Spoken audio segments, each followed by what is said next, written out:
Sa akin binigay ni Ma'am Weng kasi red flag din sa kanila yung girl. So ayun, sa akin ibinigay. So ano ang ginawa ko? Nararamdaman ko na bilang ina na parang ang sabi ko is baka maubos ng anak ko in the future.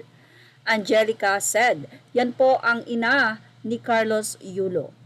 Kamakailan lamang ay nagsalita ang girlfriend ni Carlos Yulo na si Chloe, kung saan sinabi nito na tatapusin lang daw nila yung men's vault na kung saan ay naipanalo muli ni Carlos ito na second medal, gold medalist.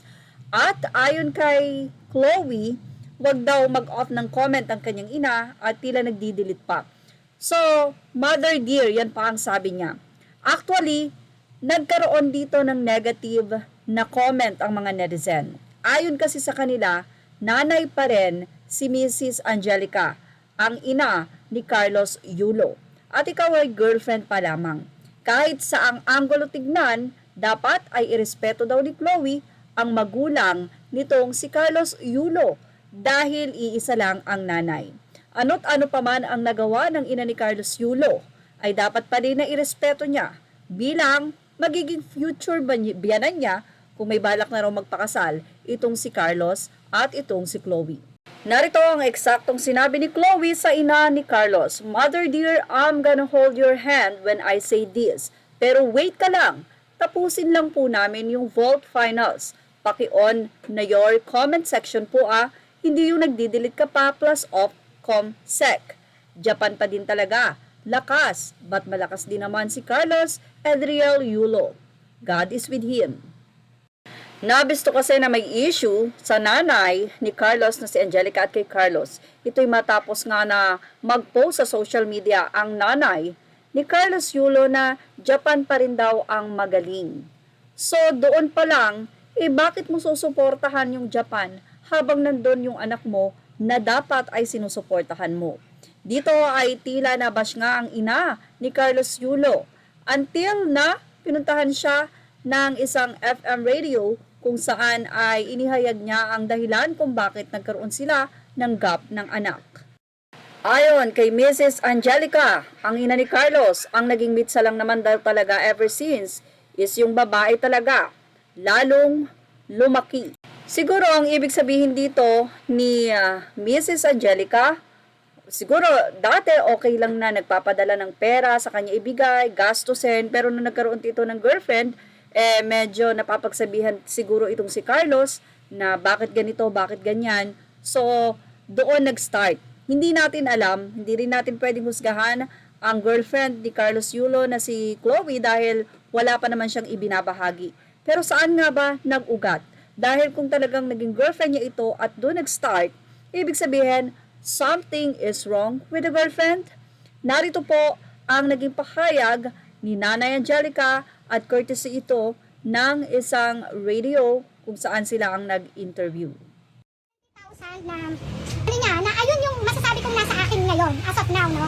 Kasi, ano niya yun ang tawag dito, cash incentives niya yun ng World Championships 2021. So, sa akin ibinigay ni Ma'am Weng, kasi, ayoko no? Syempre, alam mo na, ano din sa kanila yung X din, red flag din sa kanila yung girl. So, yun yung so sa akin ibinigay. So, ang ginawa ko, syempre, nararamdaman ko na bilang ina, na parang ang sabi ko is, baka maubos yung anak ko in the future. So, ang ginawa ko, inano ko siya, diniposit ko siya under my name sa BPI account, dito sa may BPI, dito sa may Vito Cruz. Then, pinahold ko siya, ginawa ko siyang bond for credit card. Na, nung nagkaroon kami ng diskusyon ni Kaloy, pinuntahan ko agad yung BPI kung paano ko siya pwedeng isoli yung credit card para ma-withdraw ko yung pera niya. So, unfortunately, kailangan ko ng 2 years para ma-withdraw ko siya, otherwise kasi magpe-penalty ako. Tapos, for ano pa daw. So, yan nga daw yung incentive na tila hinihingi na nga ni Carlos sa kanyang ina na parang dati siguro hindi ginagawa ni Carlos. Well, narito ang naging say o komento ng mga netizen.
nga ang ating Showbiz Snap update. Kung may mga reaksyon po kayo, ilagay lamang ito sa ating comment section at malay nyo isang inyong komento sa mailagay natin dito sa ating Showbiz Snap channel.